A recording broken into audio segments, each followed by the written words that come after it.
قوم بنی اسرائیل اور پٹھانوں کا آخر کیا تعلق ہے؟ کیونکہ مختلف روایات میں پشتون قوم کو بنی اسرائیل سے بچھڑے ہوئے قبائل کہا جاتا ہے، اور بعض لوگ تو یہ کہتے ہیں کہ پشتون زبان جنات کی زبان ہے، جسے حضرت سلیمان علیہ السلام نے اپنے بیٹے افغان کی فرمائش پر اسے سکھایا تھا۔ تاہم یہ زبان آج اپنی اصل زبان میں موجود نہیں۔ دوستو، ہمارے خطے میں رائج روایات کے مطابق پٹھانوں کا قبیلہ ربانی دراصل قوم بنی اسرائیل کے قبیلے ریوبن کا تسلسل ہے۔ شنواری قبیلہ بنی اسرائیل کے قبیلہ شیمون، لیوانی قبیلہ بنی اسرائیل کے قبیلے لیوی، قبیلہ افریدی بنی اسرائیل کے قبیلے افراہیم، پٹھانوں کا دفتانی قبیلہ بنی اسرائیل کے قبیلے نفتالی، جبکہ مضبوط جسامت اور خوبصورت بالوں کے حامل کا قبیلہ وزیری دراصل بنی اسرائیل کے قبیلے نذیری کی باقیات ہے، جس کا ایک فرد سیمسن اپنی طاقت اور خوبصورت بالوں کے لیے تاریخ میں ایک اہم اور نمایاں مقام رکھتا ہے۔ دوستو، کہ ہمارے معاشرے میں عام ہوئی یہ باتیں واقعی سچ ہیں؟ کیا واقعی پاکستان اور افغانستان میں مقیم پٹھان قومیں بنی اسرائیل کی نسل سے تعلق رکھتے ہیں؟ یہ تمام حقائق جانیں گے آج کی اس ویڈیو میں، وہ بھی مستند اور سائنسی حوالوں کے ساتھ۔ ویڈیو بہت ہی معلوماتی اور دلچسپ ہونے والی ہے، اسے اسکپ بالکل بھی مت کیجیے گا۔ تو دوستو چلیے ویڈیو شروع کرتے ہیں۔ دوستو، افغان کسے کہتے ہیں؟ افغان حضرت سلیمان علیہ السلام کے ایک بیٹے کا نام تھا، اور ان کو جنات کی زبان کافی پسند آیا کرتی تھی، لہٰذا انہوں نے اپنے والد حضرت سلیمان علیہ السلام سے کہا کہ آپ جنات کو آرڈر پاس کریں کہ وہ مجھے اپنی زبان سکھائیں۔ لہٰذا حضرت سلیمان علیہ السلام کے حکم پر جنات نے افغان کو ان کی زبان سکھائی۔ آپ نے اکثر دیکھا ہوگا اپنے علاقے میں لوگ کہتے ہوں گے کہ یہ پشتون جو ہے نا، یہ جنوں کی زبان ہے۔ اس کے پیچھے لاجک بھی یہی ہے، اور بعد میں یہی زبان پختون کے نام سے مشہور ہوئی۔ پٹھانوں کی اصلیت اور قومیت کے بارے میں جو روایات موجود ہیں وہ یہ ہیں کہ پٹھان حضرت ابراہیم علیہ السلام کی اولاد میں سے ہیں اور حضرت اسحاق علیہ السلام کی اولاد ہیں، یعنی یہ لوگ اپنی قومیت کے اعتبار سے بنی اسرائیل ہیں۔ دراصل حضرت یعقوب علیہ السلام کا لقب اسرائیل تھا، اس لیے ان کی اولاد کو بنی اسرائیل کہا جاتا ہے۔ حضرت یعقوب علیہ السلام کے 12 بیٹے تھے، اور انہی میں سے بنی اسرائیل کی 12 قومیں آگے چلیں، اور تاریخ دانوں کے مطابق انہی میں سے ایک قوم ان پختونوں یا پٹھانوں پر بھی مشتمل تھی۔ جب رسول خدا صلی اللہ علیہ وآلہ وسلم نے دین اسلام کی تبلیغ شروع کی اور لوگ جوق در جوق جب اسلام قبول کرنے لگے، تو اس وقت پٹھان قوم کا سردار، جس کا نام قیس عبد الرشید تھا، وہ اپنے پورے خاندان کے ساتھ رسول کریم صلی اللہ علیہ وآلہ وسلم کی خدمت میں حاضر ہوا، اور آپ صلی اللہ علیہ وآلہ وسلم کے ہاتھ پر بیعت کر کے مسلمان ہو گیا۔ اب چونکہ قیس ایک عبرانی لفظ ہے، لہٰذا آپ صلی اللہ علیہ وآلہ وسلم نے اس کو تبدیل کر کے عبد الرشید نام کو پسند فرمایا، اور یوں حضرت قیس عبد الرشید نے اپنے پورے قبیلے کے ساتھ اسلام قبول کر لیا، اور اس طرح سے انہیں پہلے پختون صحابی ہونے کا اعزاز حاصل ہوا۔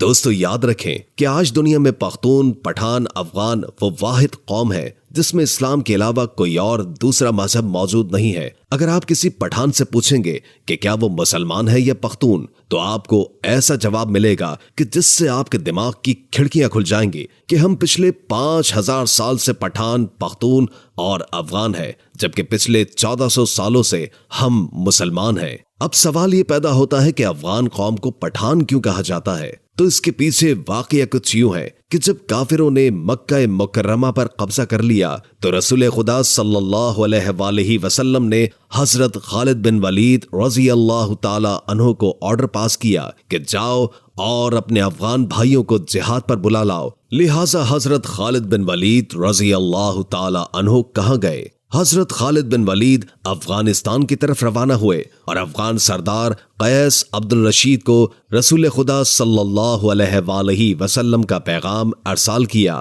اور پھر جلد ہی قیس عبد الرشید کی قیادت میں افغانستان سے پختونوں کا ایک بہت بڑا لشکر مکہ مکرمہ کی طرف روانہ ہو گیا۔ شام کو حضرت خالد بن ولید رضی اللہ تعالی عنہ نے رسول خدا صلی اللہ علیہ وآلہ وسلم کو یہ خوشخبری سنائی کہ افغانیوں نے آتے ہی مشرکین کا قتل عام شروع کر دیا ہے اور تمام کافروں کا صفایا کر کے اب افغان مکہ مکرمہ پر قابض ہو چکے ہیں۔ جب رسول اللہ صلی اللہ علیہ وآلہ وسلم نے یہ سنا تو اس وقت آپ کی زبان مبارکہ سے یہ الفاظ نکلے، بتان بتان بتان۔ پھر آپ صلی اللہ علیہ وآلہ وسلم نے فرمایا، اللہ ان کی آل و اولاد کو فروغ بخشے گا اور ان کے قبیلے کی طاقت اور تعداد سب سے زیادہ ہوگی۔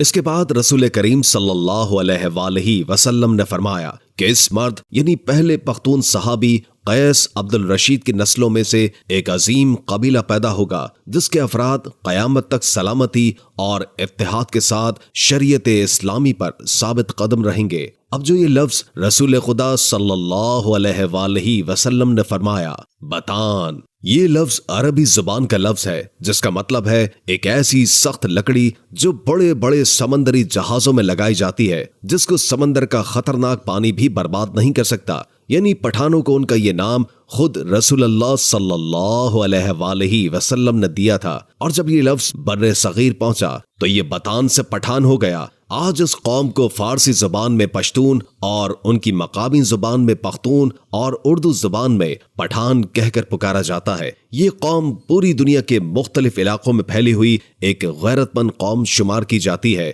جس میں افغانستان، پاکستان اور بھارت اول نمبر پر آتے ہیں۔ پٹھانوں نے قیام پاکستان کے اندر بھی بھرپور حصہ لیا تھا، اور بعض انگریز مورخین کا ماننا ہے کہ یہ پٹھان قوم آرجینیا کے کسی حصے میں رہا کرتی تھی، اور آرجینیا کے لوگوں کا بھی یہی کہنا ہے کہ پٹھان قوم آرجینیا کا ایک حصہ ہے۔ سو پٹھانوں کا یہی جہاد اور اللہ کی راہ میں لڑنے کا جذبہ ہے جو آج تک اس قوم کے اندر ایسا ہی باقی ہے۔ یہ لوگ اپنے دین کو لے کر کافی سخت ہوتے ہیں اور شریعت اور نام خداوندی کے لیے ہر وقت مر مٹنے کے لیے تیار ہوتے ہیں۔ آپ نے افغانستان میں تو دیکھا ہی ہوگا جس کا نظارہ ہمیں دنیا کے مختلف حصوں میں دیکھنے کو بھی ملتا رہتا ہے۔ اس قوم کا ذکر قرب قیامت میں پیش آنے والے واقعات میں بھی ملتا ہے، اور بعض مورخین کے مطابق حضرت امام مہدی رحم اللہ تعالی علیہ کی مدد کے لیے جو بر صغیر سے کالے جھنڈوں کا لشکر نکلے گا ان میں کافی بڑی تعداد انہی پٹھانوں پر مشتمل ہوگی۔